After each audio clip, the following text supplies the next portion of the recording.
Good morning, Miss Kelly. Pasensya na po, medyo na traffic. Masiglang bati ni Ira kay Miss Kelly, ang sopistikadang babae na sumalubong sa kanya sa entrada ng mansyon. Palagay ni Ira ay nasa 40s pa lamang si Miss Kelly. Maganda ito at may maikling buhok. Ikaw si Ira Josefa, right? Come in. Nasa loob ang pamangkin kong si Stefano. Nakangiting tugon nito bago naglakad papasok. Sumunod naman si Ira sa babae. Dumiretso sila sa isang malawak na living room. Doon, nakaupo sa isang power wheelchair ang isang lalaking may hawak na picture frame at titig na titig doon. Stefano, nandito na magiging caregiver mo. Nakangiting wika ni Miss Kelly. This is Ira Josefa, taga-Tondo siya at willing siya magstay here in Makati. Siya ang aalalay at mag-aalaga sa'yo habang hindi ko pa nakakapaglakad. And Ira, this is my beloved nephew, Stefano. Hi Sir Stefano. Ani Ira at kumaway pa sa binata. Ngunit hindi man lamang siya nito tinapunan ng tingin. Bagkus, ang mga mata nito ay nanatiling nakatutok sa hawak na picture frame. Mahina namang tumawa si Miss Kelly nang mapansin ang pandededma ng lalaki. Lumapit ito sa kanya at nakangiting bumulong. I'm sorry Ira. Ganyan talaga si Stefano. He has barely talked since the accident. Tulad ng sinabi ko sa iyo bago kita kunin bilang caregiver niya, na-aksidente siya habang nagdadrive ng kotse. 6 months siyang na-comatose, and because of that, his muscles lost strength and tone from being unused for so long. The impact of the crash also damaged some of the nerves that send signals from his brain down to his legs. Pero sabi ng doktor, temporary lang naman daw, kasi nga 3 days pa lang since nagising siya mula sa coma. With proper medication, physical therapy, and enough time to heal, malaki ang chance na makakapaglakad siya ng normal ulit. Napatango-tango na lang si Ira. Alam na niya ang kwento na yon. Ngunit hindi pa rin niya maiwasang maawa sa kalagayan ni Stefano. Kitang-kita niya ang matinding lungkot sa mga mata nito habang nakatitig pa rin sa picture frame. Done with the introduction, Tita Kelly. I want to rest. Walang ganang wika ni Stefano. Halos mapugto ang hininga ni Ira nang tapunan siya nito ng matalim na tingin. Tila siya nakakita ng anghel na bumaba sa lupa. Sobrang gwapo nito kahit nakasimangot. You. Napakurap-kurap siya. Po? Ako po, sir? Yes. I don't think I need someone like you. You can leave now. Nanlaki ang mga mata niya. Ha? Pero sir... You heard me. Ayoko may maalalay sa akin. I can take care of myself. So go ahead and leave. Bumalik ka na sa kung saan ka man galing. Umawang ang bibig ni Ira sa gulat. Sasagot sana siya ngunit pinaandar na nito ang power wheelchair at saka umalis na. Nagtungo ito sa parte ng mansyon kung saan ang hula ni Ira ay swimming pool area. I'm sorry for that, Ira. Wika ni Miss Kelly at masuyo siyang hinawakan sa balikat.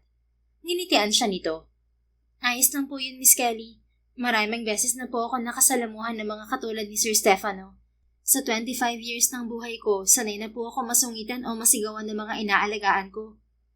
Thank you for understanding, Ira. Hindi ako nagkamali sa pagkuha sa'yo nang i-recommend ka sa akin ng friend ko.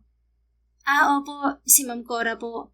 Nakakalungkot nga po kasi ang tagal ko rin pong inalagaan yung tatay niya. Kaso lang, hindi na po kinayat na maalam na sa mundo.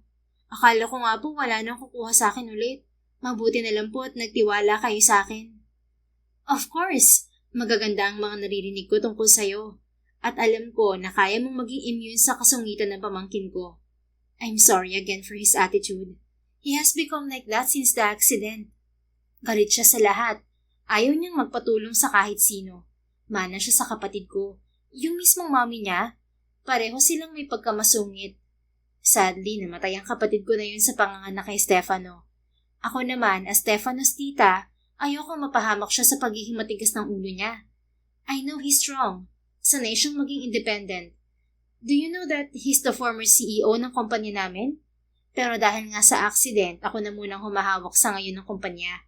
I'm just waiting for him to be fully recovered. Napaawang ang bibig niya sa pagkamangha. Former CEO pala ang kanyang aalagaan. Bahagya tuloy siyang kinabahan dahil batid niyang hindi basta-basta ang makakaharap niya. Naintindihan ko po, Miss Kelly. Pero tanong ko lang po, paano po yung sinabi niyang umuwi na ako kanina? Tinawanan siya nito. Of course, hindi magagawin yun. Wala naman siyang magagawa dahil ako mismo nag-hire sa'yo. Siya lang ang aalagaan mo pero ako pa rin ang masusunod. So sige na, sasamahan na kita sa magiging kwarto mo para maayos mo na rin ang mga gamit na dala mo. Come with me. Nagpatiuna na itong maglakad kaya sumunod na lang si Ira. Sa lawak ng mansyon ay hindi niya inakalang may 2 kwarto pala sa bandang likuran nito, malapit sa garden area. Itong unang kwarto kay Stefano to. Dahil sa kondisyon niya, he decided na dito na lang sa baba magstay. And the next room is for you. Mas maliit siya but I hope it will make you comfortable. Ha? Pati po ako may kwarto? Ayos lang naman po kahit isama niyo na lang po ako sa maid's quarter. Nakakahiya naman po sa inyo. Tinawanan siya nito. Hindi ka pwede sa maid's quarter. Marami na sila roon. Besides, kailangan na palagi kang malapit kay Stefano para kapag may kailangan siya, madali kang makakapunta. Napakamot na lamang siya sa kanyang ulo. Ganun po ba? O sige po, mukhang no choice naman po ako. Go on, open it para makita mo ang loob. Nahihiyaman ay siya na ang nagbukas ng pinto. Halos malaglag ang panga niya nang makitang doble ang laki nun sa apartment na tinutuluyan niya sa tondo. Wow, para naman ako nanalo sa loto nito, Miss Kelly. Namamanghang wika niya. Masasanay ka rin, Ira. Sige na, may iwan mo na kita at may aasikasuhin lang ako sa taas. Pwede mong puntahan si Stefano sa pool area. Nandun siya ngayon. Napangiti siya at nilingon to. Sige po, thank you po, Miss Kelly. Sige. Nang makaalis si Miss Kelly ay inayos na nga niya ang kanyang mga gamit sa kwarto. Nakilala din niya ang mga maids, hardinero at ang mayordomo ng mansyon na si Manang Gloria. Pagkatapos magpakilala ay pinuntahan niya sa pool area si Stefano. Nakatulala ito sa kawalan ngunit tila naramdaman nito ang kanyang presensya. What are you still doing here? Tanong nito. Umawang ang bibig niya sa pagkamangha. Ang taray naman, sir. Hindi mo pa nga nakikita kung sino ang nasa likod mo. Alam niyo na kaagad kung sino. May third eye siguro kayo. Lumingon to sa kanya. Kunot ang noo at tila mangangain ng tao ang mga mata.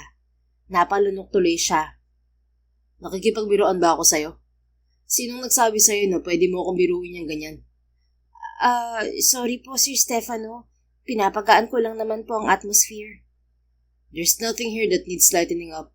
This place was quiet and peaceful enough before you arrived, miss. Ira po. Ira ang pangalan ko. I'm not asking for your name. Nakangiwing napapikit na lang siya sa biglaan nitong pagsigaw. Tama nga si Miss Kelly. Galit sa lahat ang taong aalagaan niya. Sungit talaga, gwapo pa naman. Ani Ira sa isip pero nakangiti pa rin siya sa lalaki. Sorry po ulit, Sir Stefano, pero hindi niyo naman po kailangan sumigaw. Kayo naman, hindi naman po ako bingi para sigawan niyo. Whatever. Can you just go away? I want to be alone. Pasensya na po talaga. Hindi ko na po uulitin. Did you not hear me? Ang sabi ko, gusto ko mag-isa. Hindi sumagot si Ira. Tahimik na lang siyang tumayo sa gilid. Hindi alam kung aalis ba o mananatili. Naalala niya kasi ang bili ni Miss Kelly na mag-iiwanan si Stefano ng walang bantay kapag nasa labas. Lalo na't minsan ay nawawala ito sa sarili o gumagawa ng bagay na mapanganib para rito. Maya-maya ay kunot noong pinaikot nito ang power wheelchair at humarap sa kanya. Ano ba? Hangin ba ang kausap ko? Bakit ayaw mo sumagot, miss? Bakit ka pa nandito? Umalis ka na. Hindi ko sabi kailangan ng kasama. Nilitian niya ito ng matamis. Pasensya na, Sir Stefano. Utos po ni Miss Kelly na bantayan ko kayo hanggang sa dumating ang oras ng hapunan. Kung aalis po ako, baka pagalitan ako at tanggalin sa trabaho.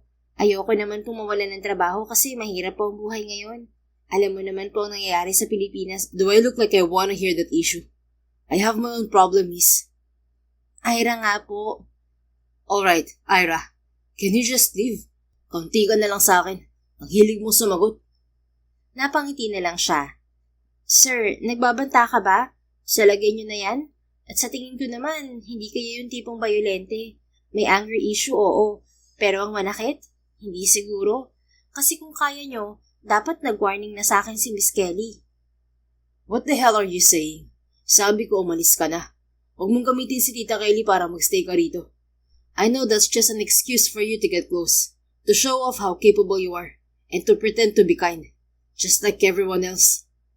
Napapikit na lang siya ng bahagya at bumuntong hininga. Hindi po ako ganun, Sir Stefano. Trabaho ko po ito at kailangan ko po itong gawin ng tama. Kung aalis po ako ngayon at may mangyari sa inyo, ako po ang sisisihin at mapapahamak. Ayoko pong mangyari yun. Hindi ko po alam ang pinagdaanan niyo, Sir Stefano. Pero sa maniwala po kayo o hindi, gagawin ko ang trabaho ko hindi lang para sa pera. Passion ko po ang pag-aalaga ng mga katulad niyo. Kaya hindi niyo ako mapapasuko. Kahit pa panay pagsusungit at paninigaw ang ginagawa niyo sa akin ngayon. Tinitigan siya nito ng matagal. Tila sinusukat kung nagsasabi ba siya ng totoo o nagkukunwari lang. Sa wakas ay ibinalik nito ang tingin sa swimming pool at saka nagsalita. Fine, do whatever you want. Pero wag mo nga asahang magiging maayos ang pakikitungo ko sa'yo. At wag kang magtatangkang makialam sa mga gusto kong gawin. Malinaw ba yun? Malinaw na malinaw po, sir. Nakangiting sagot niya. Nanatili siyang nakatayo sa malayo. Tahimik na nagbabantay habang unti-unting lumulubog ang araw. Kinagabihan ay hindi nakisalo si Stefano sa pagkain. Inaya na siya ni Miss Kelly na sumabay dito kaya hindi siya nakatanggi. Nang matapos kumain ay siyang naghatid ng kakainin ni Stefano sa kwarto. Naabutan niya itong natutulog habang yakap ang picture frame na nakita niya rin kanina na hawak nito. Sir Stefano? Mahinang tawag niya rito. Hindi to kumilos, kaya naman nilapag niya sa side table ang dalang tray at mahina niyang kinalabit sa balikat ang binata. Sir Stefano, kakain na po. Bigla itong dumilat at kaagad na bumangon. Nagulat din siya at napansin na pawis ang noo nito. Sir, ayos ka lang ba? Tanong niya dito. Napatingala ito sa kanya at napakunod ang noo. What are you doing here? Hinatiran ko lang po kayo ng pagkain, sir. Hindi ka pa kumakain eh. May kailangan ka ba? Ay, sandali po. Kumuha siya ng tissue na naroon sa side table. Pupunasan ko lang po ang pawis mo sa noo, sir, para ka kasing galing sa swimming. Nilapat niya ang hawak na tissue sa noo nito, ngunit kaagad nitong tinampal ang kamay niya. Who told you to do that? Angil nito at mabilis na inagaw ang tissue. Ito na mismo ang nagpuna sa sarili. Napanguso na lang siya at aksidenteng napatingin sa picture frame. Napakunot ang noo niya nang makita ang litrato roon ni Stefano. Nakangiti ito habang katabi ang isang may edad na lalaki na batid niya ang ama nito. Magkamukhang magkamukha kasi ang dalawa sa unang tingin pa lang. Ang pogi naman ng AirPods mo, sir. Bakit hindi ko siya nakikita rito sa mansyon niyo? Nasa bakasyon po ba siya? Ngunit tila nalunok niya ang kanyang dila nang bigyan siya nito ng matalim na tingin. Sana nga nasa bakasyon na lang si Dad katulad ng sinasabi mo, Ira. Napalunok ng mariin si Ira sa lamig ng boses nito. Nabigla rin na sumagot ito na bagamat walang emosyon, at least hindi galit. Sir? Kung nasa bakasyon lang sana siya, uuwi pa siya rito sa mansyon. Makikita ko pa siya, makakausap, mayayakap. Pero hindi, wala na siya. And you know what's worse? Ako ang pumatay sa kanya. Natigalgal si Ira at unti-unting nanlaki ang mga mata.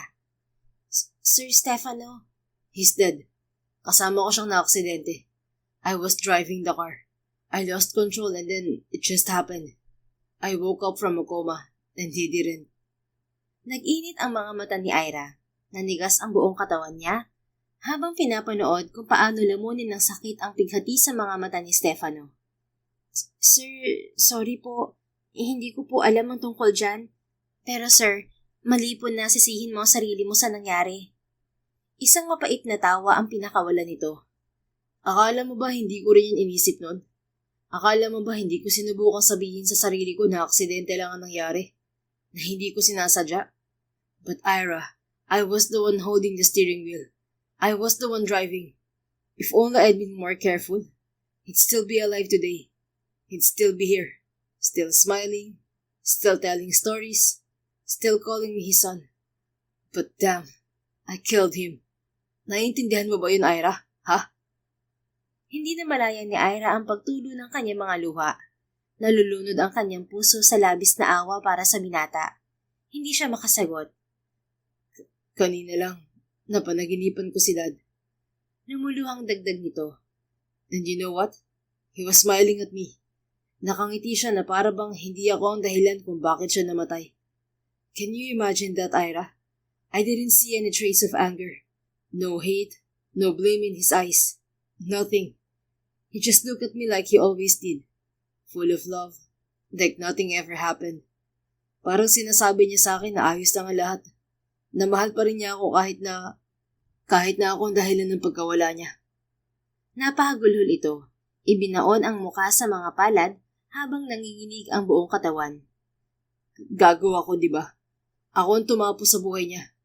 Pero siya, kahit sa panaginip lang, wala man lang siyang galit sa akin. Bakit ganun? Dapat galit siya. Dapat kamuhian niya ako. Dapat sinisisi niya ako. Mas madali pa sana tanggapin kung ganun. Kaysa naman ipakita niya sa akin na mahal pa rin niya ako kahit gaano ako kasamang anak sa kanya. Sir, tama na po please. Lumuluhang pakiusap ni Ira. Hindi niya inakala na mapupukaw niya ang masamang alaala nito tungkol sa ama. Punong-puno tuloy siya ng pagsisisi kung bakit tinanong pa niya ito tungkol sa ama nito. Dahan-dahan siyang naglakad palapit sa binata at umupo sa tabi nito. Sir, pasensya ka na kung tinanong pa kita tungkol sa daddy mo. Pero sir, huwag ka pong mag-alala. Naiintindihan kita. Mariing umiling si Stefano habang nakaiwas ang ulo sa kanya. Tila ayaw nitong makita niya ang pagluha nito. Don't speak as if you know me, Ira. You have absolutely no idea what I carry inside me.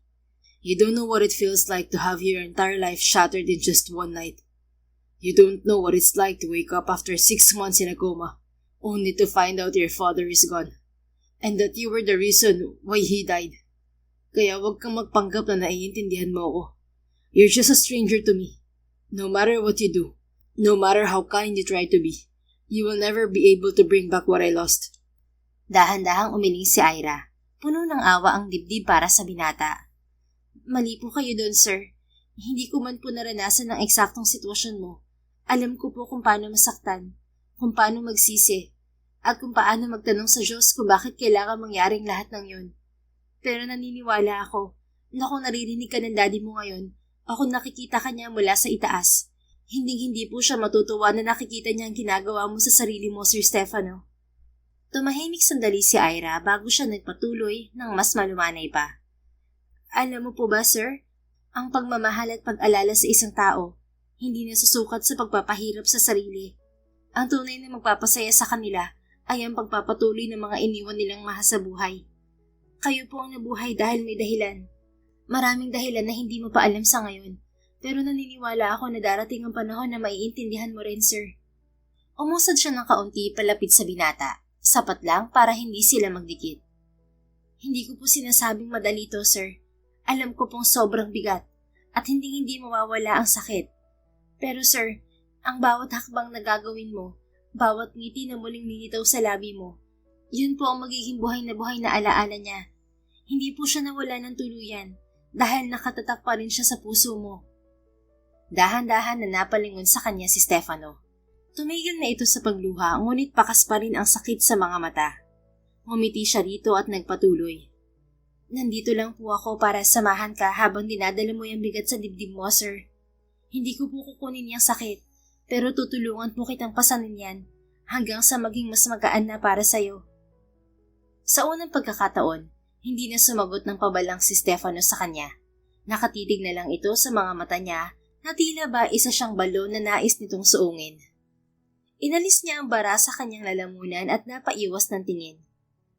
Pasensya ka na, Sir Stefano. Sobrang dagdal ko ba? Kung ano-anong sinasabi ko, no? Pero galing naman sa puso ko yun, sir.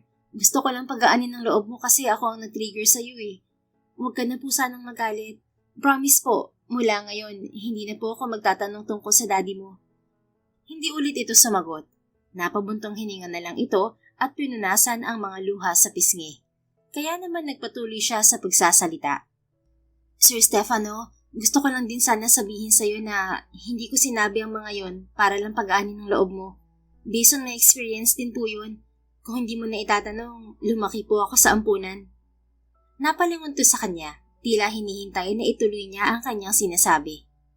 5 taon po ako nang mapunta ako sa ampunan, sir. Pareho po kasing namatay ang mga magulang ko. Magkasama lang kami noon habang pauwi galing sa peryahan. Ang saya-saya ko pa kasi ang dami kong laruan na napanalunan noon. Tapos dumaan kami sa eskinita. Madilim doon, walang kailaw-ilaw. Isang flashlight lang ang gamit nun ni Papa. Tapos bigla kami hinarang ng 3 armadong lalaki. Pinatago nila ako sa likod ng drum na puno ng mga basura. Dahil madilim, hindi ko nakitang nanlaban si Papa saka si Mama. Nakuha nila ang wallet ng mga magulang ko. Grabe ang takot ko nun. Tapos, nakita ko na lang na pinapasok na sa ambulansya sina Mama at Papa. Wala na silang buhay. Tatad sila ng saksak sa iba't ibang parte ng katawan. Bata pa ako nun pero ramdam na ramdam ko kung gaano kasakit ang nangyaring yun. Pinanasan ni Ira ang mga luhang tumutulo sa kanyang pisngi. Sinisi ko rin ang sarili ko noon, sir. Kasi kung hindi ako nigaya na magpunta sa peryahan kahit 10 oras na ng gabi, hindi sana nangyari yun. Buhay pa sana mga magulang ko. Pero wala eh. Natutunan ko na lang hanggang sa paglaki ko na hindi ko yun kasalanan. Lumaki ako sa ampunan at tinuruan nila ako makita na ang buhay ay puno ng mga pangyayaring wala tayong kontrol. Aksidente man o masamang balak ng ibang tao, may mga bagay na dumaraan lang at hindi natin mapipigilan. Kahit gaano pa tayo kabuting tao. Masakit po talaga. Sobrang sakit na mawalan ng magulang at maiwan mag-isa. Pero sa huli, matututuhan mo ring tanggapin ang lahat at magpatuloy sa buhay kahit wala na sila. Unti-unting lumambot ang ekspresyon sa mga mata ni Stefano habang nakatitig pa rin sa kanya. So, you also carried that heavy weight, the guilt, the pain, thinking you were the reason they were gone? Nakangiting tumango si Ira. Opo, tulad mo. Pero alam ko balang araw, malalampasan mo rin yan, sir. Tulad ko, marirealize mo rin na wala kang kasalanan sa lahat ng nangyari, na hindi mo sinasadya. Kasi sir, sino ba namang anak ang gugustuhin na mapahamak ang mga magulang nila, di ba? Depende na lang siguro kung masamang anak ka. Pero ikaw, nakikita kong mahal na mahal mo ang daddy mo, sir. At mahal ka rin niya. Kaya sure ako na nalulungkot siya na sinisisi mo ang sarili mo sa pagkawala niya. Sure ako na mas gusto niya ang ipagpatuloy mo ang buhay mo kahit na wala na siya. Doon mas lalo siyang magiging proud sa'yo dahil nalagpasan mo ang lahat. Sa hinaba-haba ng mga sinabi ni Ira ay 10 segundo na hindi sumagot ang binata. Maya-maya ay umiwas to ng tingin. You act like you know everything. Napangiti na lang siya. Hindi naman po, Sir Stefano. Sinasabi ko lang po yung mga bagay na kailangan mong marinig. Kaya huwag ka pong mag-alala dahil kahit anong sungit mo sa akin, hindi kita susukuan. Malakas yata ako. Matibay ako sa matitigas ang ulo at masungit, sir. Sanay po ako sa mga alaga ko na may temper. Sa mga naging trabaho ko, marami na akong inalagaan na parang demonyo kung magalit. May inalagaan din ako na laging nagtatapon ng pagkain sa mukha ko.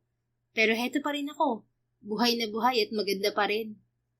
Narinig niya ang pag-ismid ng binata, ngunit natawa na lang din siya at nagpatuloy sa pagsasalita. Kaya wag po kayong mag-alala, Sir Stefano.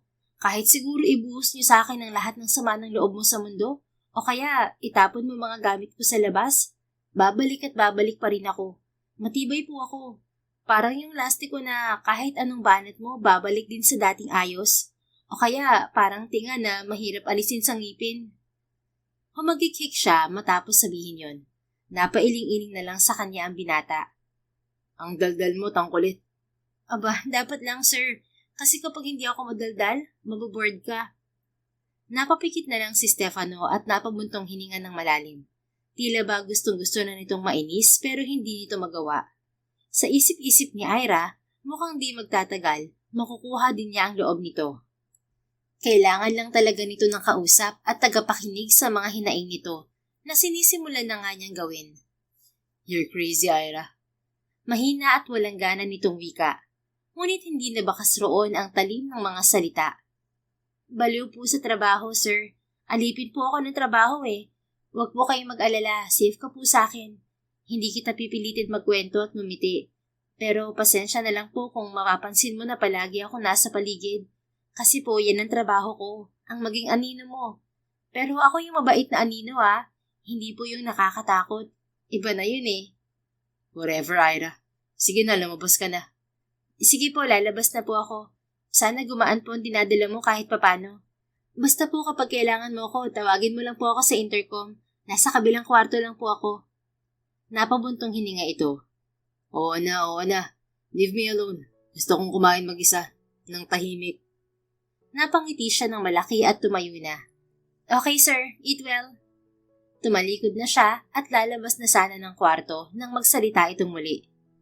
Wait, Pigil ni Stefano. Nakangiting lumingon siya. Yes, sir? May kailangan ka pa po? bakit walang tinidor ang pagkain na dinala mo para sa akin? Nabura ang mga ngiti niya. Napatingin siya sa tray ng mga pagkain. Wala ngang nakalagay na tinidor doon. Mariin siyang napalunok. Sorry po sir. Nawala lang po sa isip ko. Ako po kasi ang naghanda niyan para sa'yo. Alam mo, Ira, kung hindi ka sanay gumamit ng tinidor habang kumakain, huwag mong dalhin sa trabaho mo. Dahan-dahan siyang napatango. Mariin niyang kinuyom ang kanyang mga kamay na nanginginig na ngayon.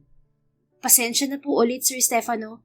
Kukuha na lang po ako ng tinidor. Nakalimutan ko lang po talaga.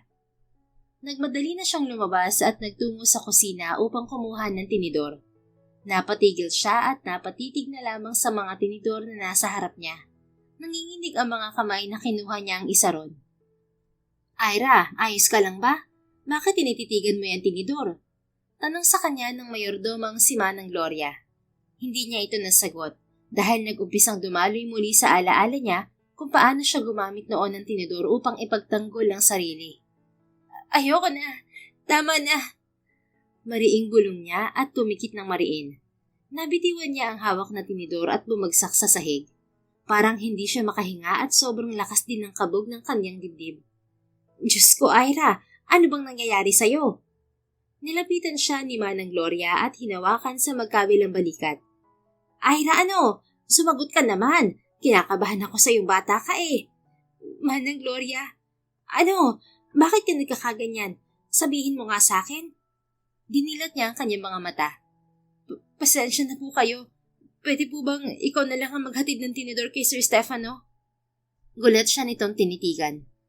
Nagkakaganyan ka dahil ayaw mong ihatid ang tinidor kay Stefano? Sana sinabi mo na lang kaagad sa akin. Tinakot mo ko, Ira. Mariin siyang umiling. Ayoko pong humawak ng tinidor, Manang Gloria. Kahit makakita lang po ako ng tinidor, nanginginig na po ako sa takot. Ano? Bakit naman? Anong nakakatakot sa tinidor? Mahabang paliwanag po, Manang Gloria. Hindi pwedeng hindi mo sabihin sa akin. Sige na, ikwento mo na para naman maintindihan kita. Napaiwas siya ng tingin at napatitig sa tinidor na nasa sahig. Humugod siya ng malalim na hininga bago nag-umpisang magkwento. Natutulog lang po ako sa apartment ko noon sa Tondo. Katabi ko po yung ex-boyfriend ko. Lasinggero siya. Lango din po palagi sa droga.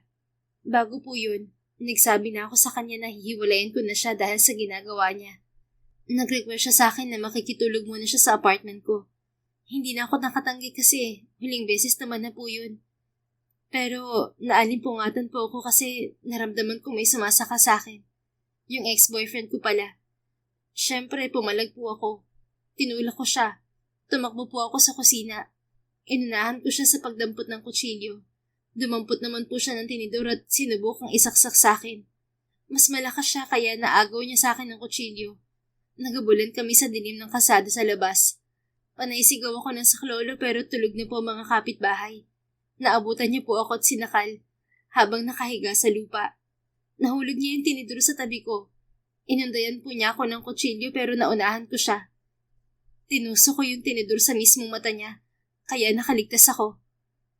Natutok ng matanda ang bibig nito habang nakikinig sa kwento ni Ira. Pinanasa naman niya ang kanyang mga luha at nagpatuloy.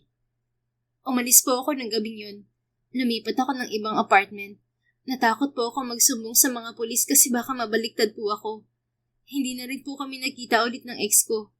Wala na po akong balita sa kanya. Simula po noon, hindi ko na kayang humawak ng tinidor kasi nakasakit po ako ng tao dahil doon. Ano ka ba naman, Ira? Bakit ka natakot? Pinagtanggol mo lang naman ang sarili mo. Wala kang kasalanan. Pero Manang Gloria, hindi po maalis sa isip ko yung itsura ng ex ko habang nakatusok sa kaliwang mata niya yung tinidor at dumadaing at nagmumura sa akin. Binigyan siya nito ng naaawang tingin. Niyakap siya nito ng mahigpit at hinaplos ang kanyang likod. Ayos lang, Ira. Naiintindihan kita. Huwag ka mag-alala. Kapag kailangan ng tinidor ni Sir Stefano, tawagin mo lang ako, ha? Napaluhang muli si Ira. Salamat po, Manang Gloria. Kumanas ito at masuyo siyang hinaplo sa pisngi. Ngayong araw lang tayo nagkakilala pero sobrang gaan na ng loob ko sa iyo, Ira. Noong una kitang makita, akala ko masayahing bata ka lang. Hindi pala.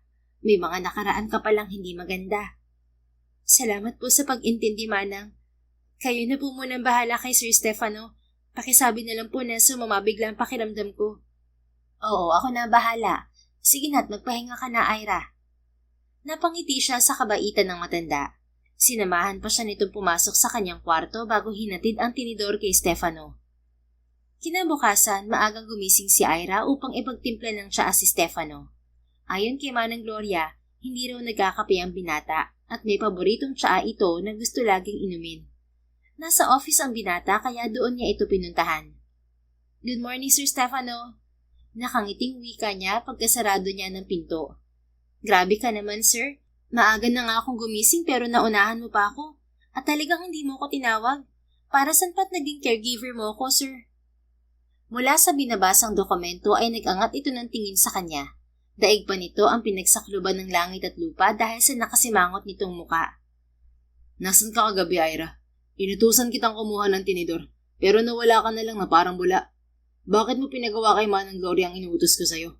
I was expecting you to come back last night. Nahihiyang napangiti na lang si Ira. Dahan-dahan niyang ibinaba ang hawak na tsaa sa mesa ng binata. Pasensya na po, Sir Stefano. Bigla po kasing sumama pakiramdam ko kagabi. Nahilo po kasi ako bigla kaya hindi na po ako nakabalik. Pagdadahilan niya. Tinitigan siya nito ng matagal. Tila ba sinusuri kung nagsasabi siya ng totoo o hindi. Bakit pakiramdam ko nagsisinungaling ka? Ang lapit lang ng kusina sa kwarto ko, Ira. Napakamot siya sa kanyang ulo at nag-isip ng magandang sasabihin upang ilihis ang usapan. Kayo naman, Sir Stefano, namiss ka agad ako. Hindi naman masyadong halata ah. Sorry na po, nahilo lang po talaga ako kagabi kaya dumiretso na po ako sa kwarto ko. Umirap to. Paano pa kita maaasahan palagi katulad ng sinabi mo kagabi? Nahilo ka lang, nawala ka na kaagad. Besides, hindi kita na-miss. Bakit kita mamimiss? You're so full of yourself. Nawawala yata ang boundary ng pagiging caregiver mo, Ira. Aba, malay ko, sir. Yung tono mo kasi para kang boyfriend na hindi sinipot ng jowa kagabi kaya nagtatampururot ka ngayon. Nagsalubong ang mga kilay nito. Anong tampururot? Kilabutan ka nga sa mga sinasabi mo, Ira. Ay, si Sir Stefano, in denial. In denial? Ako? Talaga bang ganyan ang naiisip ng utak mong puno ng imahinasyon? Matigas na sagot nito. Halatang pilit ang pagiging galit. O siya, sige na po. Huwag na po natin pagtalunan. Huwag ka na pang magalit. Madali pa naman ma-stress sa mga 30s na katulad mo, sir. Excuse me, I'm just 29. Ha? Ang alam ko 30 ka na, sabi ni Miss Kelly. I'm turning 30 this year. Ganun na rin yun, sir. Nangaasar ka ba? Bakit napunta sa edad ko ang usapan?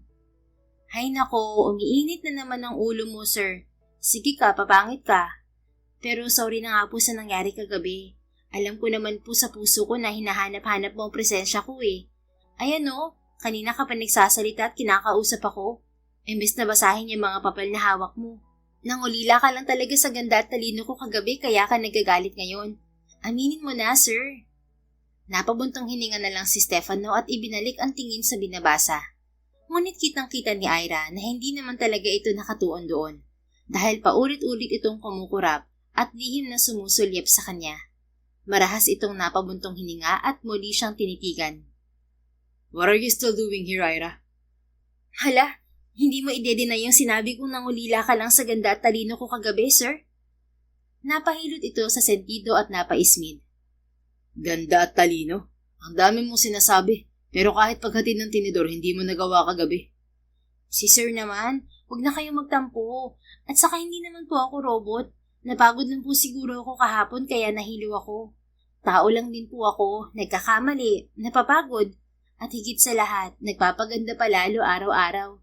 Pero huwag ka pong mag-alala. Simula ngayon, mas aalagaan ko ang sarili ko.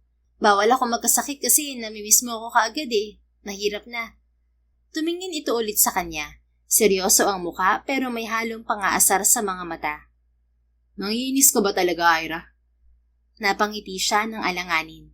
Mukhang malapit na kasi itong mapikon sa kanya at tila gusto ng ibato sa mukha niya ang mga hawak nitong dokumento. Joke lang, sir. Huwag ka na pong mapikon. Pinapatawa lang naman kita. Mahirap din na hindi kita pinapatawa o kinakausap. Sino na lang ang makikipag-usap sa inyo kapag hindi ko ginawa yun? Si Manang Gloria. Matanda na yun. Baka mapagod pa sa dami ng hinaing mo sa buhay. Kung si Miss Kelly naman, mukhang hindi naman kayo ganun ka-close. Kaya ako lang po ang swak sa'yo, Sir Stefano. Ako lang po makakatagal sa sungit mo at kayang pawiin ang lungkot mo gamit ang ganda at kadaldalan ko. Napailing-iling na lang sa kanya si Stefano. Can you just get out, Ira? Sumasakit lang ang ulo ko sa'yo. Ang daldal mo talaga. Okay, sir. Pero pagkatapos mo riyan, punta tayo sa garden area para ma-exercise natin ang tuhod mo. At para maarawan ka na din. Saka po itong tsaa na dala ko. Inumin mo na. Ang sabi ni Manang Gloria, paborito mo raw to. Sigurado ka ba? Baka naman ibang tsaa ang ginamit mo. Kapag lasang mainit na tubig lang yan na may kulay, ibabalik ko yan sa'yo at ipapainom. Ikaw talaga, sir? Siyempre masarap po yan. Promise. Gawa yan ng 2 kamay ko at ng matamis kong pagmamahal. Ay mali. Ibig ko pong sabihin, gawa ko po yan mismo. Malinis at authentic. Sige po, magpahinga na po kayo sa pagiging masungit. Tawagin mo lang po ako kapag kailangan mo ng kasama. 1 call away lang po ako. Oo na, labas ka na nga. Ang ingay mo talaga. Pati mga documents na binabasa ko, hindi ko na maintindihan dahil sa'yo. Hay naku sir, bakit kasi tinatrabaho mo yan? Hindi ba acting CEO na si Miss Kelly ng kumpanya nyo? Dapat sa'yo, nagpo-focus na lang sa physical therapy mo para makapaglakad ka na at nang makabalik ka na sa opisina mo. Hindi ka rin pala makulit at madaldal. Pakialamera ka rin. Curious lang naman po, sir. Alam mo, Ira, hindi ganun kadali ang pagpapatakbo ng kumpanya. Our company is big. Hindi lang yun basta karaniwang negosyo o maliit na tindahan na basta-basta na lang pinapatakbo ng walang plano. Ang Andrade Realty, isa to sa pinakamalaki, pinakamatatag, at pinakarespetadong pangalan sa buong industriya ng realty dito sa Pilipinas. At kilala rin yun sa ibang bansa. Itinuro nito ang pangalang nakatatak sa ulunan ng mga dokumento na nakakalat sa mesa. Whenever people hear the name Andrade Realty, they know right away. It stands for quality, trust, and security. We don't just sell land or houses. We build communities, buildings, and spaces that become homes and livelihoods for so many. We employ hundreds of people, serve thousands of clients, and manage properties and projects worth billions of pesos. Bumuntong hininga ito at sumandal sa likod ng power wheelchair nito. Kahit si tita ang nakapangalan bilang acting CEO, hindi ibig sabihin nun na ibibigay ko na sa kanya ang buong kapangyarihan at tiwala, Ira. She sees things differently. Hindi siya sanay sa pagpapatakbo ng kumpanya. Pero kinailangan niyang saluhin ang kumpanya sa 6 na buwan na comatose ako. Hindi lang to basta business. This is a legacy. At dahil malaki ang kumpanya, bawal magkamali. Kapag nagkamali, damay lahat. Every family that depends on us gets dragged down. And our name across the entire industry gets dragged through the mud. Kaya kahit ganito ang kondisyon ko, everything has to pass through me. Because in the end, I'm still the owner. And I am the one accountable. And I have the final say. Napangiti na lang si Ira. Grabe ka, sir. Muntik na akong manuspread sa mga sinabi mo, ah. Tinanong ko lang naman po kayo kung bakit tinatrabaho mo pa yan. Pero sige, sir. Tama ka naman sa lahat ng sinabi mo. Kahit yung iba, hindi ko masyadong naintindihan. Inismiran siya nito. Akala ko ba matalino ka? Pinagyayabang mo nga kanina, di ba? Joke lang pala yan, Sir Stefano. Okay na pala ako sa maganda lang. Mas madaling i-maintain ang pagiging maganda kaysa pagiging matalino. May limit kasi yun eh. Pero yung natural beauty ko, unlimited. Sumilip ang nagbabadyang ngiti sa mga labi ng binata. Nanlaki ang mga mata niya at matutuwa sana, ngunit kaagad yun na napigilan ito. Tumikim ito at nagpatuloy na sa pagbabasa sa mga hawak na dokumento. Sir, nakita ko yun. Munti ka nang umiti. Patingin ulit, sir. Sige na oh. Binigyan siya nito ng matalim na tingin. Are you serious, Ira? Mangungulit ka talaga? At anong sinasabi mong muntik na akong umiti? It's just your imagination. We, totoo kayang nakita kong muntik ka nang umiti, sir. I said it's just your imagination, Ira. Lumabas ka na bago pa uminit lalo ang ulo ko sa'yo. Sige na nga, sir. Hintayin kita sa labas. Punta tayo sa garden, ha? Tulungan kitang i-exercise ang tuhod mo. Napailing-iling na lang ito at muling ibinalik ang tingin sa mga dokumento. Whatever. Napakibit-balikat na lang siya at tatalikod na sana, ngunit tinawag siya nito. Ira, Yes, sir? Nakangiting tanong niya. kung talagang masama ang pakiramdam mo, you can just rest for today. Sabi mo nga nahilo ka kagabi, kaya hindi ka nakabalik sa kwarto ko. Napangiti siya ng malawak. Napansin naman yun ng binata. Don't smile like that. It's creepy. And don't assume anything. Ha? Wala po ako sinasabi, sir. Defensive ka po. God, just leave now. Mukhang hindi naman masama ang pakiramdam mo eh. Oo na po, lalabas na. Bye, sir. Lumabas na siya ng silid na yon. Napangiti na lang ng malapad si Ira nang makalabas. Kahit paano, alam niyang kahit gaano pa ito kasungit, unti-unti namang tumatagos ang kabutihan niya sa matigas na puso nito. Hindi nga nagtagal at lumabas din ng library si Stefano at nagpunta ng garden area. Tinulungan ni Ira ang binata na mag-exercise ng tuhod. Panay pagsusungit ang pinapakita nito. Ngunit sa mga sumunod na araw at linggo, unti-unti rin itong nasasanay sa kadaldalan at kakulitan niya. Isang araw habang nasa office si Stefano, ay pumasok ang kanyang tita Kelly. Nakasuot ito ng corporate attire. Good evening, my dear. I just came by to update you on a small issue that happened at the office earlier. Just so you're aware of everything going on. Panimula ni Tita Kelly habang inaayos ang mga hawak nitong dokumento sa mesa sa harap niya. Tiningnan lang ni Stefano ang mga yon bago nag-angat ng titig sa tiyahin. Ano naman yun, Tita Kelly? It was nothing serious really. Naayos ko na. One of the new administrative assistants mistakenly filed the commercial lease contracts for the Rizal and Cavite projects under the expired files folder instead of the active records. It caused a bit of confusion when the accounting team needed to pull them off for billing earlier. Pero huwag ka mag-alala. I noticed it immediately. I corrected the filing and retrained the staff myself. Everything is back in order now. I just wanted to let you know it was handled and settled. Napatango na lang siya rito. Gusto niyang magpasalamat sa tiyahin dahil ginagawa nito ang lahat para mapatakbo ng maayos ang kanilang kumpanya. Ngunit hindi niya maiparamdam dito ang pagpapasalamat. Mula kasi nang magising siya mula sa koma, hindi na naging maganda ang pagtrato niya rito. Galit siya sa mundo dahil sa nangyari sa kanya at sa kanyang ama. Hindi man sila close noon ng tita Kelly niya, ay hindi siya malamig dito. Hindi tulad ngayon. Stefano? Can I ask you a question? Untag nito. What is it, Tita? It's about Ira. Kumunot ang noo niya. What about her? Since mahigit isang buwan na siyang nandito, gusto ko lang malaman kung kumusta siya bilang caregiver mo.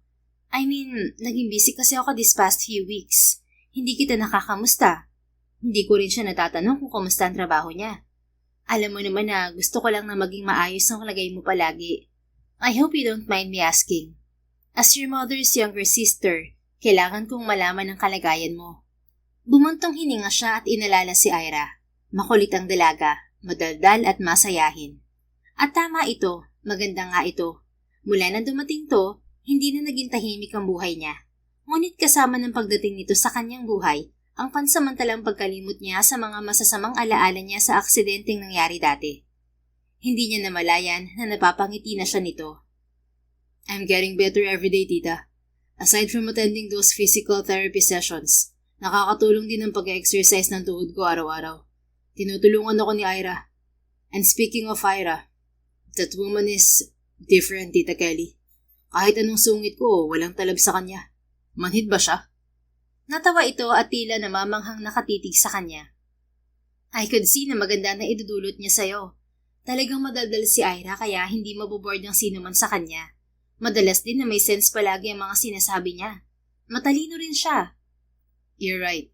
Well, I think I need to thank you for hiring her, Tita Kelly. Napangiti ito ng malapad. Tila nagulat sa mga sinabi niya. You're welcome, Stefano. Mukhang maganda nga ang effect sa'yo ni Ira. You're being nice. Naging bihira na din yung pagsusungit mo. I like it, huh? Ira has taught me a lot of things since the first day she got here. Ang dami kong natutunan sa mga sinabi niya sa akin noong gabing nag-breakdown ako.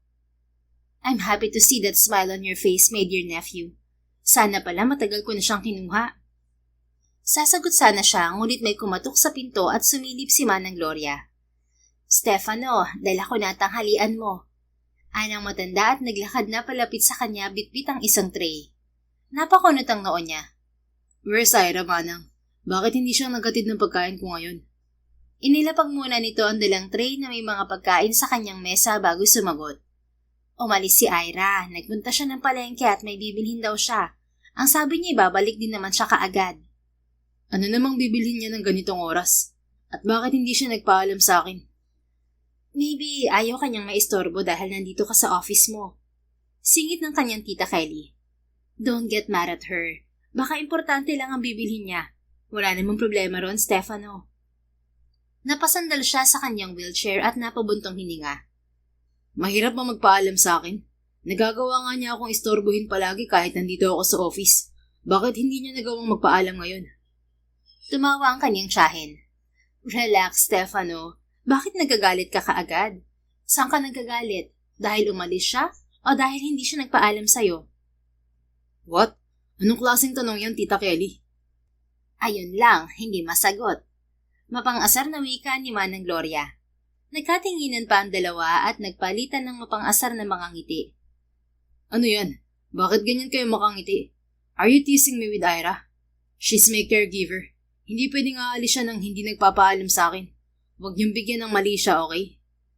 Ha? May sinasabi ba kami? Wala naman, di ba, Kelly? Mapang-asar na wika ni Manang Gloria. I don't know. Basta naniniwala pa rin ako na action speaks louder than words.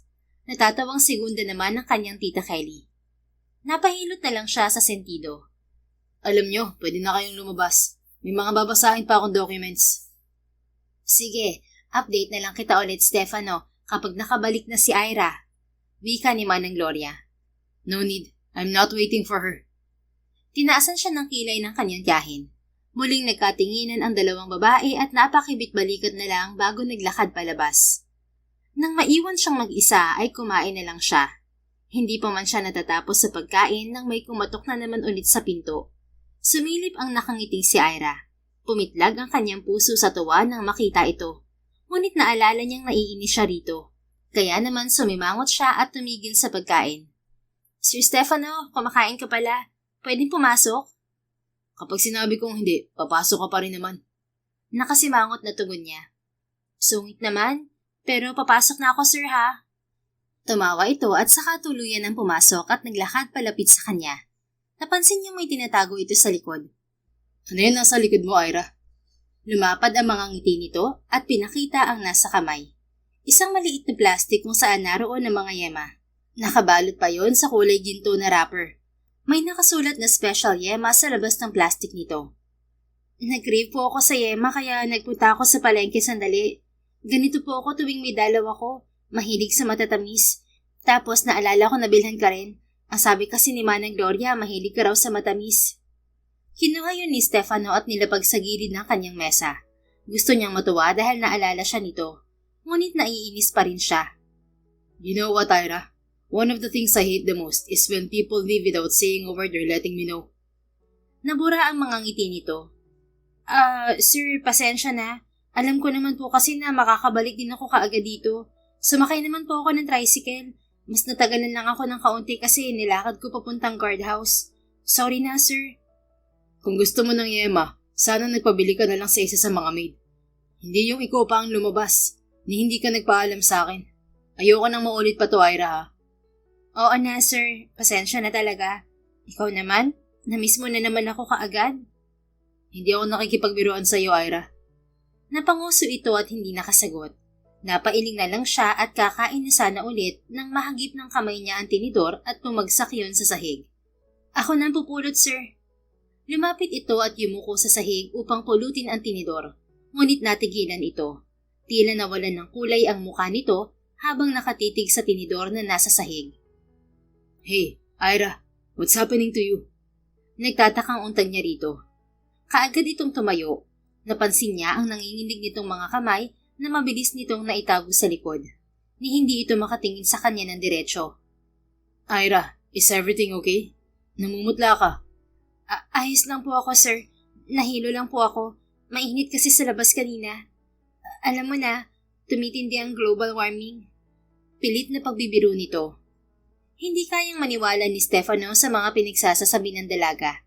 Kitang-kita niya ang takot sa mga mata nito habang nakatingin sa tinidor kanina lang. Dahan-dahan siyang umusad palapit gamit ang kanyang power wheelchair. Matalim at seryoso ang tingin sa dalaga.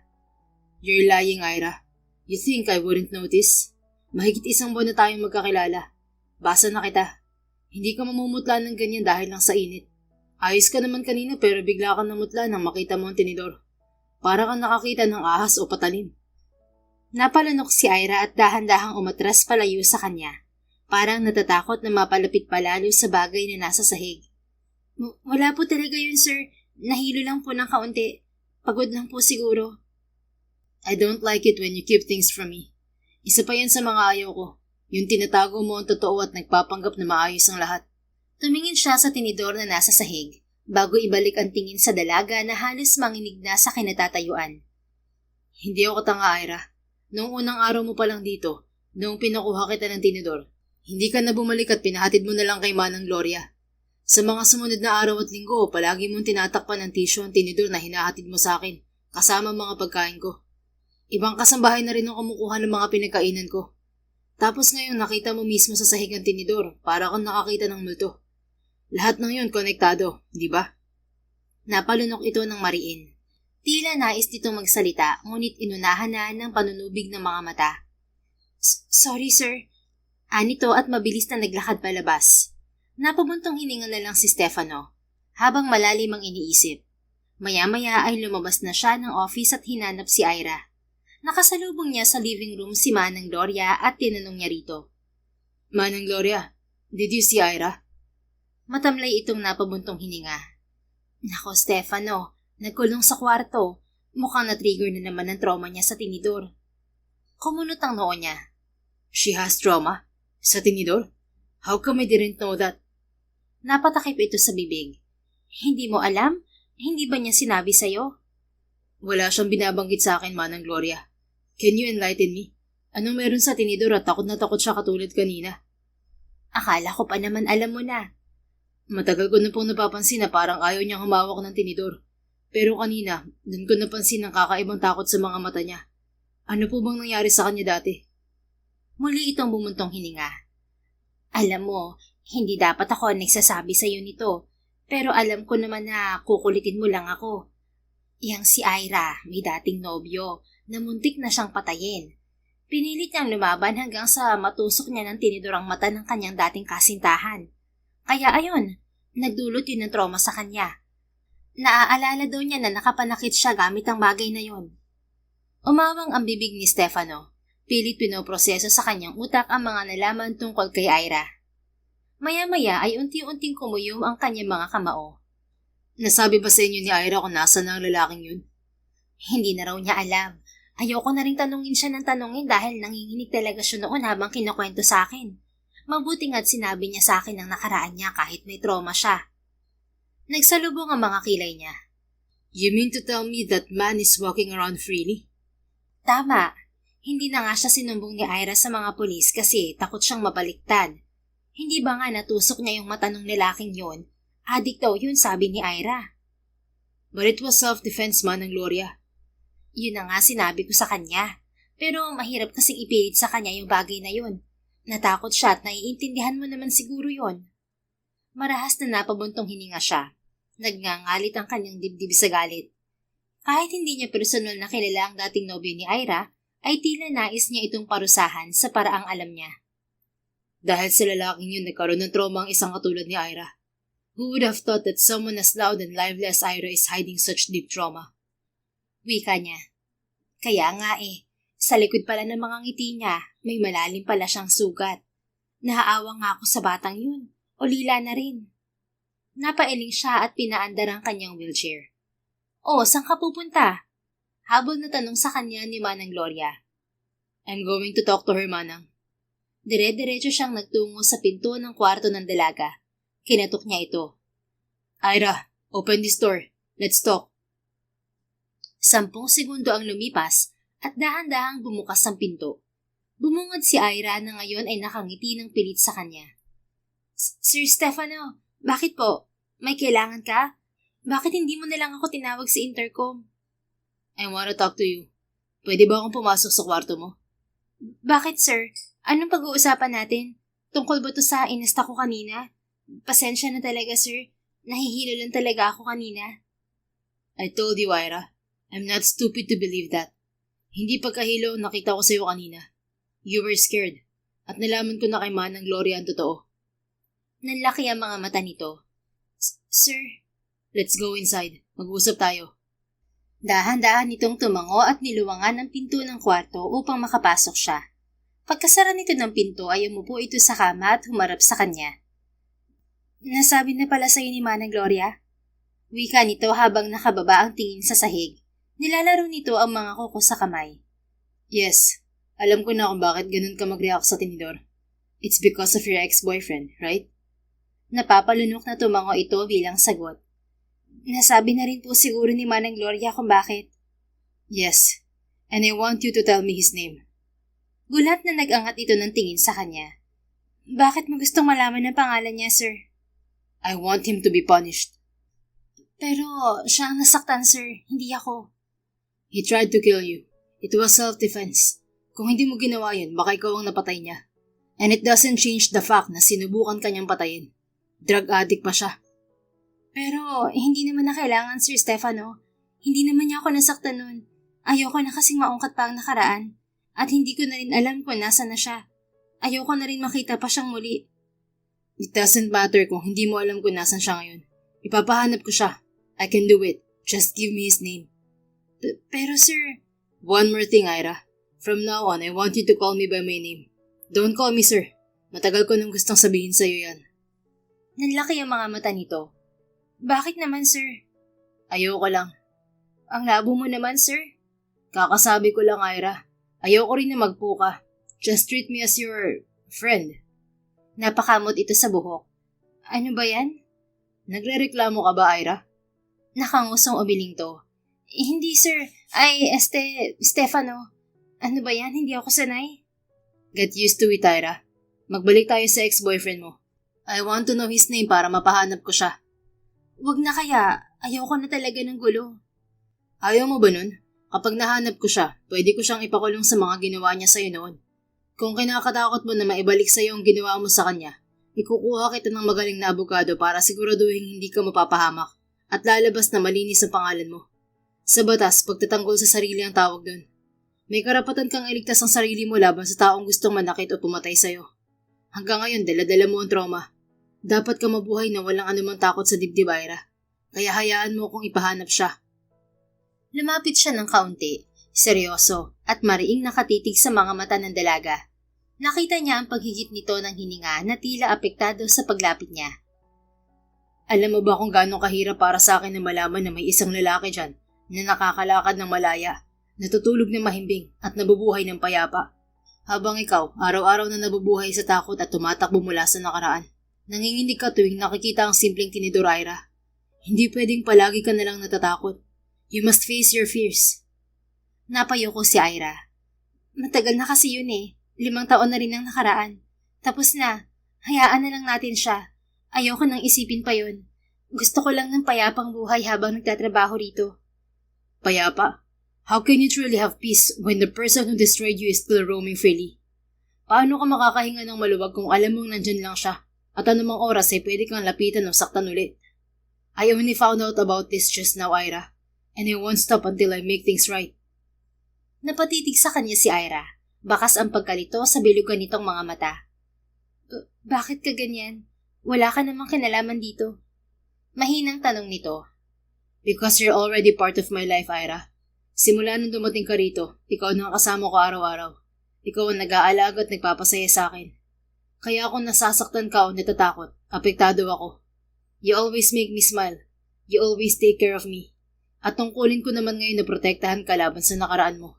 Ikaw ang nagturo sa akin na wag sisihin ang sarili ko sa isang bagay na hindi ko kontrolado. Sabihin mo rin sana yun sa sarili mo.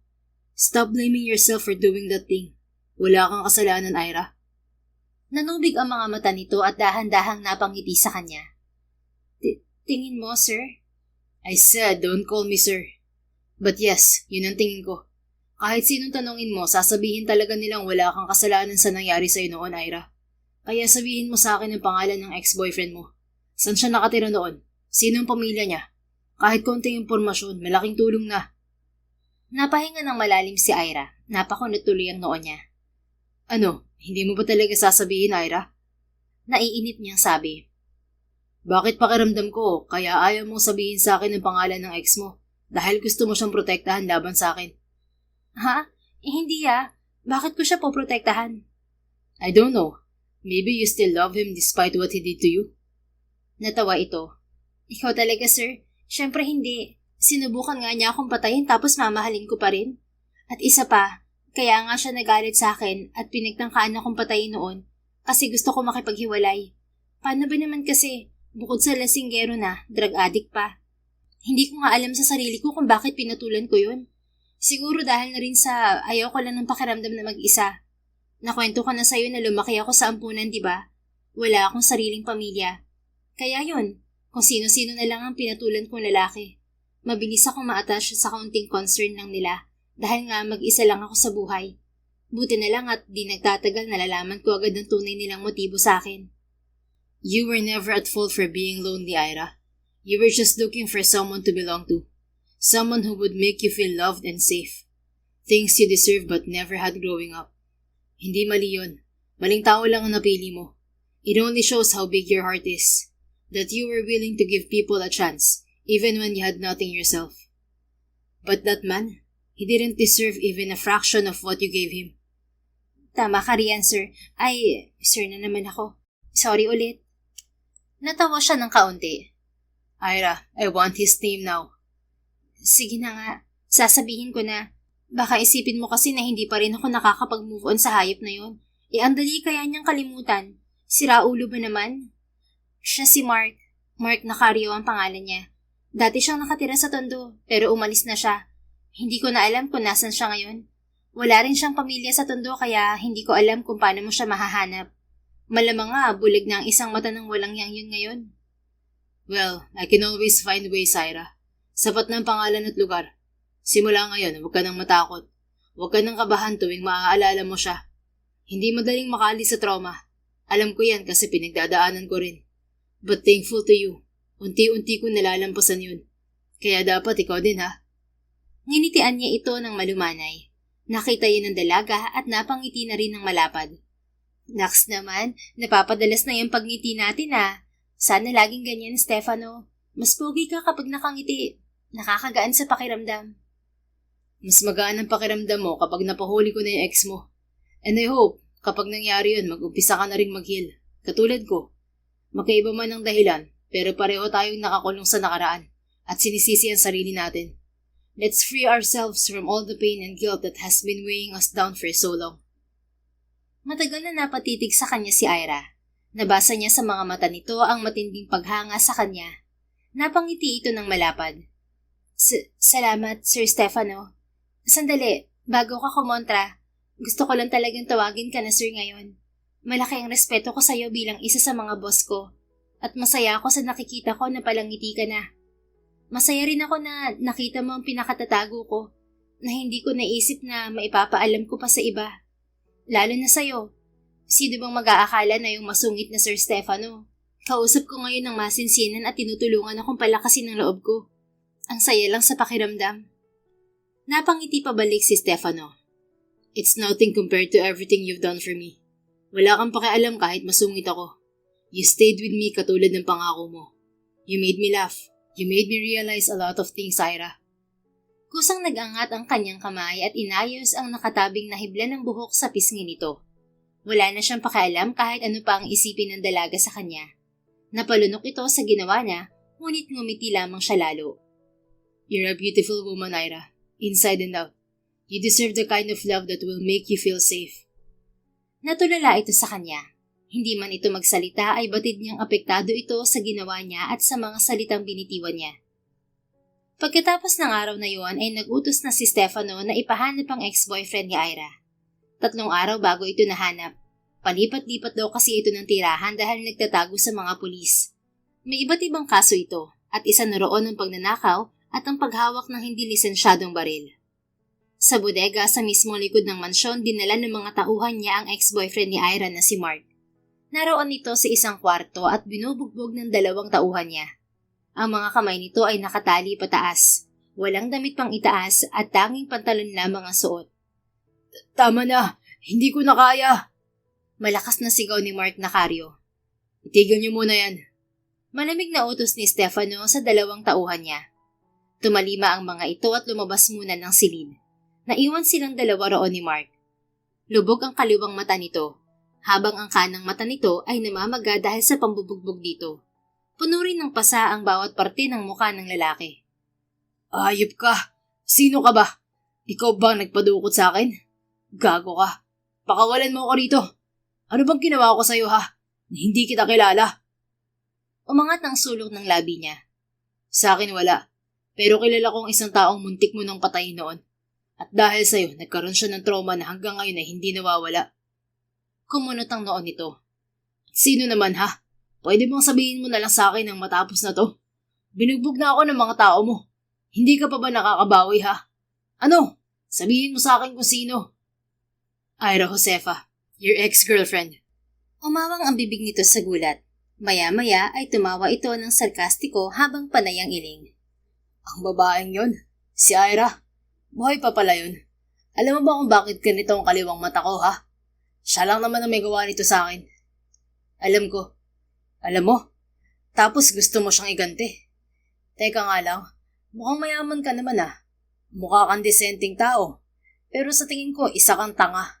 Nakita mo ng itsura ko kumpara sa kanya. Sa aming 2, ako mas kawawa. Nabulag ang isang mata ko dahil sa punyetang babaeng yun. Ako dapat ang gumanti sa kanya dahil sa ginawa niya sa akin. You tried to kill her. At kung gusto mo talagang gumanti sa kanya, bakit hindi mo siya sinumbong sa mga pulis noon dahil sa ginawa niya sa mata mo? Alam ko na. Kasi ayaw mong maungkat ang totoo na pinagtangkaan mo siyang patayin at gahasain kaya niya ginawa yan sa'yo. Tapos adik ka pa. I'm not stupid.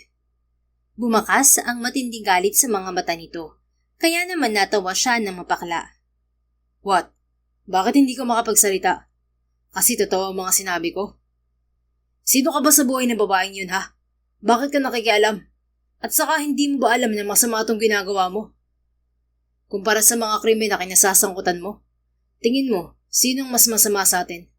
To tell you honestly, I'm only doing this for Ira. Ngayon ko lang ginawa to dahil gigil na gigil akong parusahan ka sa ginawa mo noon sa kanya. Besides, pagkatapos naman ito, isusuko na kita sa mga pulis at sasabihin ko na nahuli kita since matagal ka nang wanted. Kapag nagtanong sila tungkol sa mga pasamo sa mukha at katawan, pwede ko na lang sabihin na nanlaban ka. Pwede rin kitang isumbong sa kanila na nagtrespass ka o di kaya naman tinangka mo kaming looban. How was that? Plus uungkatin din nilang ginawa mo kay Ira noon. Tumiim ang bagang nito at nagpumiglas mula sa pagkakagapos ng mga kamay. Peste ka! Hayop ka! Pakawalan mo ako rito na magkaalaman tayo. Matapang ka lang kasi nakatali ako. Pero kapag nakawala ako rito, hindi na kita bubuhayin na hayop ka. Nakikita mo ba ang sarili mo ha? Na hindi ka makapaglakad. Kapag nakatakas ako rito, sisiguraduhin ko na hindi ka talaga makakalis sa wheelchair na yan. Tandaan mo yan, Pilay! Muling napangisi si Stefano. Tingin mo natatakot ako sa'yo? Sa isang katulad mo? I may be crippled, but I'm not stupid. Sabihin na nating hindi ka takot sa akin, pero kung si Ira kaya ang hanapin ko at gantihan sa ginawa niya sa akin, makakangisi ka pa kaya? Alam kong espesyal para sa yung babaeng yun kaya mo nga ito ginagawa, di ba? Nabura ang ngisi sa mga labi niya. Ang mga kamao niya ay nagkuyom ng mariin dahil sa matinding galit. You wouldn't want to mess with me. Mariing banta niya. Sir, nandito na si Miss Ira. Wika ng kanyang tauhan na kapapasok lang ulit. Naglaho ang matinding galit sa kanyang dibdib at napalingon sa pinto. Kasama ng isa niyang tauhan si Ira. Nagtataka ang mukha nito habang nakatingin sa kanya. Lumipat ang tingin nito kay Mark at unti-unting nanlaki ang mga mata nito. Lumabas na ang kanyang tauhan at isinara ang pinto. Anong ginagawa ng lalaking yan dito? Puno ng pagtatakang tanong ng dalaga. I told you, Ira. You have to face your fears. Kailangan mo makita ulit ang lalaking nanakit sa'yo dati. Kumusta, Ira? Long time no see. Maganda ka pa rin ah. Nakangising tanong ni Mark. Kitang-kita ni Stefano ang pagkuyom ng mga kamao ng dalaga. Sumugod ito kay Mark at malakas na sinampal ito sa pisngi. Hayop ka! Sigaw ni Ira kasabay ng pagbuhos ng mga luha nito. Nang ibabaw ang malakas at sarkastikong pagtawa ni Mark bago muling tinitigan ng dalaga. Ikaw pang may ganang sampalin ako tawagin na hayop, Ira. Pagkatapos mong gawin sa mata ko to. Kita mo ba ha? Nakikita mo na ba kung anong ginawa mo noon sa akin? Bakit? Kung hindi ko yan ginawa sa'yo, tingin mo buhay pa kaya ako ngayon ha? Kapal ng mukha mong isisi sa akin ang nangyari sa'yo. Pero ikaw, nakita mo rin ba kung ilang taon akong nagtiis na makasama ang isang katulad mo? At ngayon nagsisisi ka na pinatulan mo ako. Bakit? May pinagmamalaki ka na ba ha? Sino? Yang pilay na lalaking nasa likod mo? Napaismid si Stefano. Wala itong ibang maikutya sa kanya kundi ang kanyang kapansanan. Huwag mo siyang dinadamay dito, Mark. Sigaw ni Ira. At bakit hindi? Siya ang nagpahuli sa akin. Siya rin ang nagpabugbog sa akin. Akala mo naman siya ang nagawang ko ng kasalanan. Ano, kayo na? Eh di congrats sa inyong dalawa. Magpakasaya kayo dahil kapag nakawala ako rito, papatayin ko kayong dalawa. Tutuluyan na kitang babae ka. Muli itong sinampal ni Ira. Inulit pa yun ang dalaga ng maraming beses dahil sa labis na panggigigil. Para to sa traumang binigay mo sa akin na hayop ka. Para to sa lahat ng mga gabing binabangungot ako sa mga ginawa mo sa akin noon. Tumigil ka ng peste ka! Malakas na sigaw ni Mark. Nagulat si Stefano dahil biglang lumuwag ang pagkakatali ng kamay nito hanggang sa kumalas yun at tuluyang nakalaya ang lalaki. Kaagad nitong sinakas si Ira na nagulat din sa nangyari. Get off her, you fucking moron! Marahas na sigaw ni Stefano. Namalaya na lang niya ang mabilis na pagtayo mula sa kanyang wheelchair at sinugod si Mark. Hinatak niya ito sa braso upang iharap at saka pinalipad ang kamao sa mukha nito.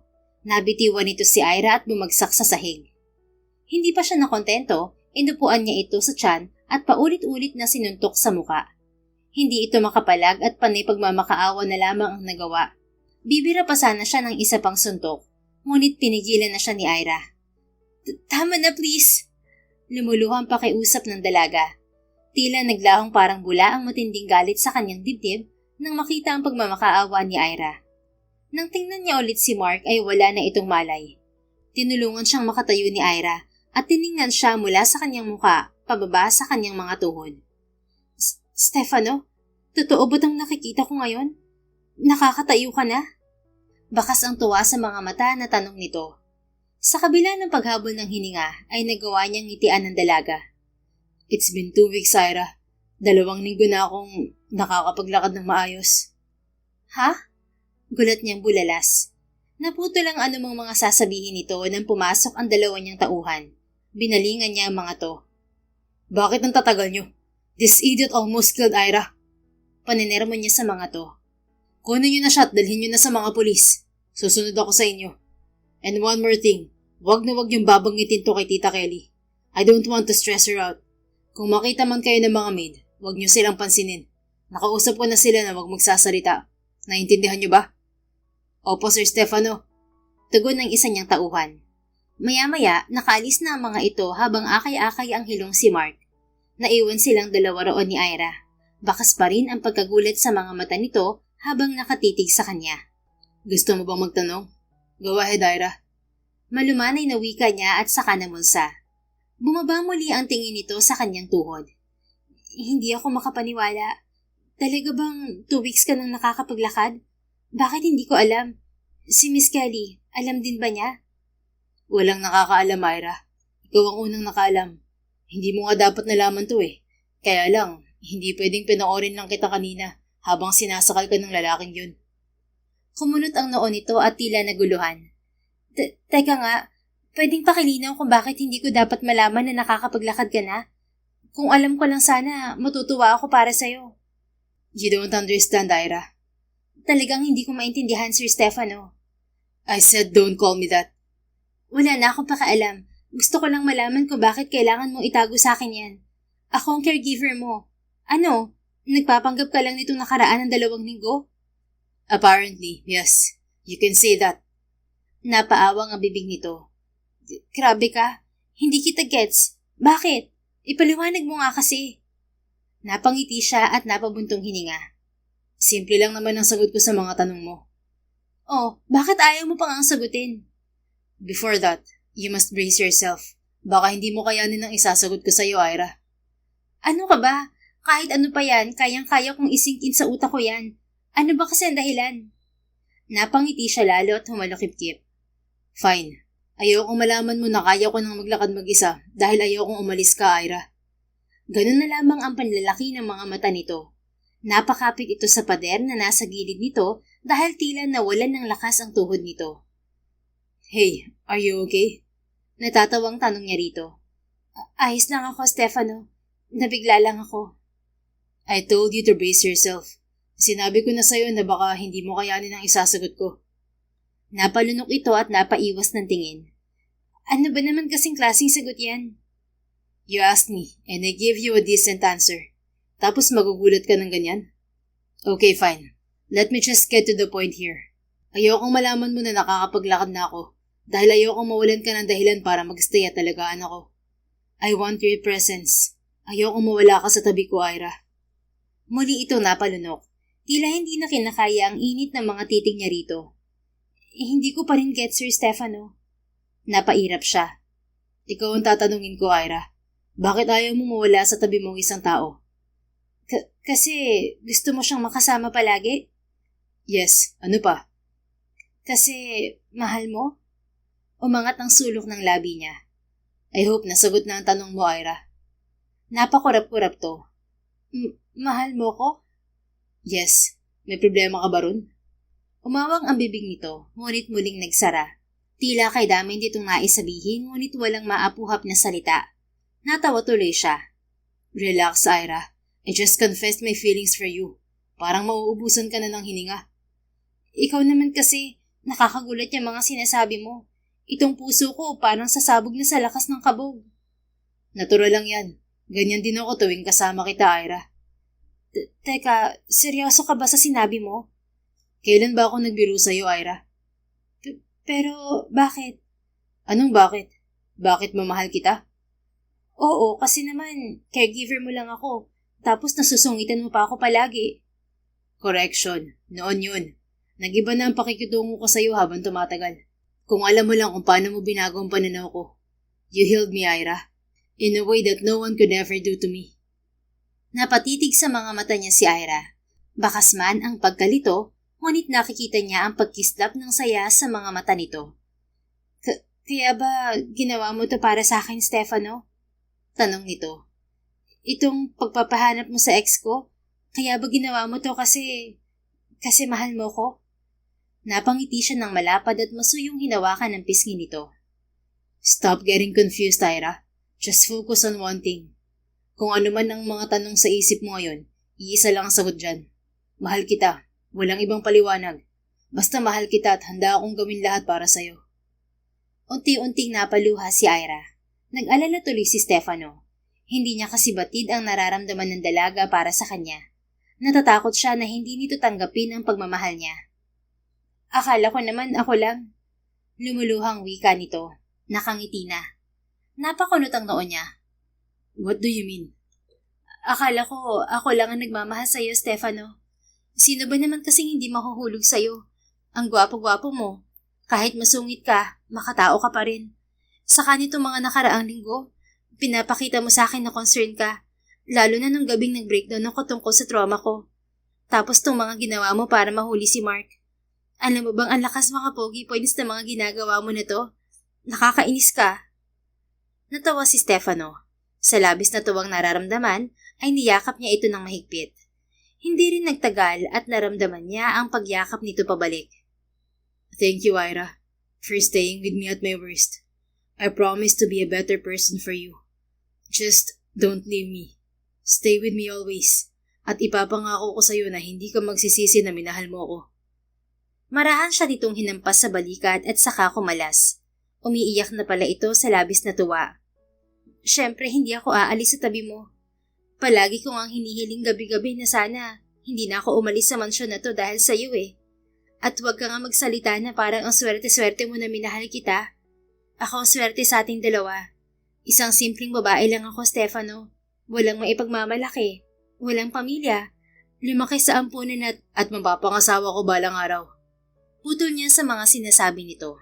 Namula ang pisngi ni Ira. At bago pa man ito makapagsalita, ay hinalikan na niya ito sa mga labi. Para saan yun, Stefano? Gulat na tanong nito nang maghiwalay ang kanilang mga labi. Asil, that means tayo na.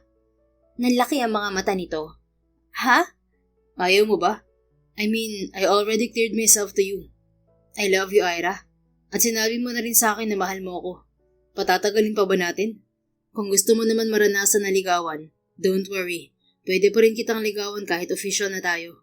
Gusto ko lang magkaroon na agad tayo ng label para hindi mo ako matakasan. Nagulat man, ngunit unti-unting napangiti na lang sa kanya ang dalaga. Pinulupot nito ang mga braso sa kanyang batok. Nakangiting pinagdikit niya ang kanilang mga noo at sabay na pumikit. I love you, Ira. Mahal din kita, Stefano. Salamat dahil sa ginawa mo ngayong araw. Naharap ko ang isa sa mga fears ko. Ang makaharap ulit si Mark. Akala ko hindi ko kakayanin. Pero nakaya ko dahil alam ko nasa likod kita kanina. Ngayon ko lang napagtanto na kahit ako ang caregiver mo at ikaw ang inaalagaan ko, ikaw din pala nagbibigay sa akin ng lakas. Kaya maraming salamat. Hindi mo alam kung gaano mo ka napasaya ngayon. You're welcome. Huwag ka nang matatakot sa tinidor ah. Magtutulungan tayo hanggang tuluyan nang mawala sa'yo ang trauma mo. Gagawin ko. Pangako. Ang hirap din kaya kumain lagi na nakakamay sa kakutsara lang. Ang totoo, dati naman sanay talaga akong kumain na nakatinidor. Pero mula nga nang nangyari yon, para bang lahat na lang na makita kong tinidor magiging banta sa akin. I can't imagine your suffering sa tuwing nasa ibang bahay ka o lugar, Ira. Totoo yan. Nabibirduhan sila sa akin kapag bigla na lang akong umaalis. Kapag naman nasa bahay ako ng mga inaalagaan ko, pinapaliwanag ko na sa kanila ang trauma ko. Kaya alam na nila na hindi ako pwedeng manatili sa kusina at dining table. Good thing na uunawaan nila gaya ng pag-unawa mo sa akin at ng mababait mo mga kasambahay. Basta from now on, haharapin mo ng takot na yan kasama ako, okay? Sooner or later, magiging ilaw ka ng tanghanang to. Hindi mo na pwedeng takasan ng mga tinidor, lalo na kung magkakaroon tayo ng mga anak, baby. You need to feed them and teach them how to use utensils. Hindi na ako matatakot sa tinidor, lalo na't alam kong protektado mo ako, Stefano. Pero ang advance mo sa pagkakaroon ng anak ha, sir? Siyempre, ayoko yatang magsayang ng oras, Ira. Masuyo niya itong hinalikan sa noo, pababa sa ilong, hanggang sa mga labi nito. Hindi katulad kanina, matagal ang halik na yon. Mabagal at puno ng pagmamahal. I'm sure matutuwa si Tita Kelly at Manang Gloria kapag nalaman ng tungkol sa atin. Nakangiting wika pa ni Stefano nang maghiwalay ang kanilang mga labi. Bakit naman? Well, they're rooting for us. Inaasar nila ako palagi sa'yo. Kung ikaw madaldal at makulit, sila naman mapangasar sa akin. Napangiti ito ng malapad. Kaya ka pala tuluyang nahulog sa akin ha? Nahulog na ako sa'yo bago pa nila ako asarin. Kinikilig na napangiti ito sa kanya. Maya-maya lang ay nagpaalam na siya rito na aalis muna upang asikasuhin ang pagpapakulong kay Mark. Hindi na niya isinama si Ira dahil baka matrigger na naman ng trauma nito. Sinampahan agad niya si Mark ng kaso dahil sa ginawa nito noon kay Ira. Dahil doon, nagkapatong-patong lalo ang dati nitong mga kaso. Siniguro ni Stefano na hindi na ito makakalabas pa ng kulungan, lalo pat ayaw na niyang makita muli sa mga mata ni Ira ang takot. Sa paglipas ng mga araw at linggo, masaya si Stefano sa nakikitang improvement ng dalaga. Nakakaya na nitong humawak ng tinidor. Hindi naging madali noong una, ngunit unti-unti rin itong nalampasan yun dahil na rin sa kanyang suporta. Hindi na rin nila naitago sa kanyang Tita Kelly at kay Manang Gloria ang kanilang relasyon. Sinabi nila ang totoo at masaya ang mga ito para sa kanila. Masaya rin itong ibinalik sa kanya ang pamamahala sa Andrade Realty na matagal din itong pinatakbo. Bumalik na rin ang kanyang Tita Kelly sa pagiging head ng Sales and Marketing Department. Sa paglipas ng panahon, si Ira ang naging tagapamahala ng Andrade Foundation, ang pundasyon na itinatag ng ama ni Stefano, noon pa man. Hindi lang nakaupo si Ira sa magarang opisina at nagbibigay ng utos. Madalas siyang makita sa mga ampunan, sa mga lugar na para sa mga may kapansanan, at mga bayan na sinasalanta ng sakuna. Bilang lumaki sa ampunan, talagang malapit sa kanyang puso ang mga taong nangangailangan ng pagmamahal at suporta. Hindi naman nagtagal ay inaya na siyang magpakasal ni Stefano. Sa Manila Cathedral sila ikinasal. Naroon ang kanilang tita Kelly at si Manang Gloria na noon pa man ay talagang suportado na sa kanilang dalawa. Nagkaroon sila ng isang anak na babae. Hindi na yun nasundan pa, ngunit ang pagmamahalan nila ni Stefano ay nanatiling buo, mainit at hindi kailanman kumupas sa paglipas ng maraming taon. Kahit isa lang ang kanilang anak na si Baby Lia, sapat na ang pagmamahalan nilang dalawa para punuin ng ligaya ang malaki at magarang tahanan ng mga Andrada. Han? Tarantang tawag ni Ira sa asawang si Stefano nang maalimpungatan isang gabi. Han, madilim. Wala akong makita. Muntik na siyang magpanik kung hindi lamang niya naramdaman ang paghawak ni Stefano sa kanyang kamay. Han, nandito lang ako. Huwag kang matakot. Masuyong wika nito at niyakap siya. Niyakap niya ito pabalik. Pinilit niyang alisin ang takot sa kanyang isip. Hanggang ngayon kasi ay nagpapanik pa rin siya sa tuwing madilim. Naaalala pa rin niya ang nangyari sa kanyang mga magulang sa madilim na eskinita noon. Han, I'm here. Hindi kita iiwan. Don't worry. Masuyong wika pa ni Stefano habang hinahaplos ang kanyang buhok. Si Baby Lia. Tukoy niya sa kanilang 1-year-old na anak. She's sleeping sa crib niya. Don't worry about her. Mukhang kamamatay lang ng kuryente. Pero maya-maya lang ay biglang lumiwanag ang lamp sa magkabilang side table.